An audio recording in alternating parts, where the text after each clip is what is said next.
Okay, so here's another update on the MiG.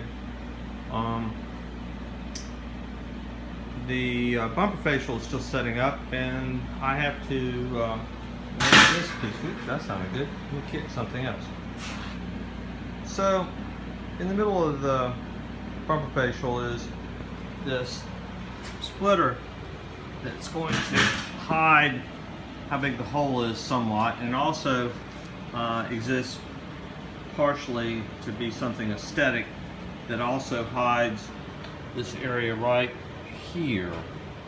So what's behind this is the brackets for a hinge, which this entire top section, this whole piece, all of this, all the way around to this joint right here, cantilevers over the front bumper like that.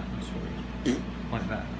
So I absolutely can't move that, and it's rather ugly and obvious. So you stick a little plate under it and add a few other wing dings, and all of a sudden it becomes a styling thing, not a hinge sticking out. So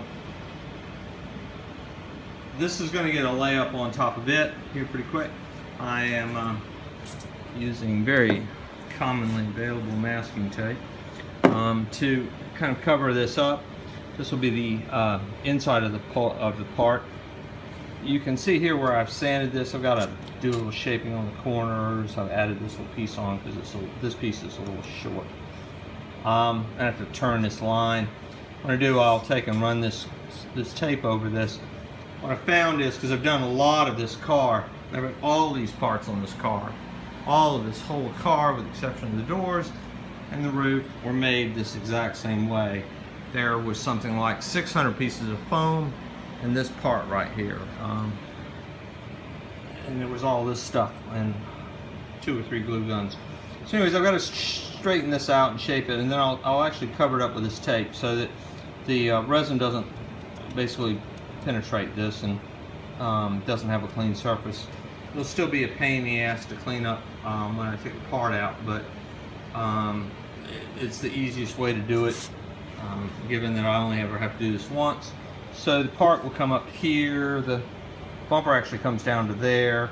I'm going to have to make some bolt holes up in this area back in here to actually mount it. It'll actually have 2 bolts back up in here, I think, on each side that'll mount it.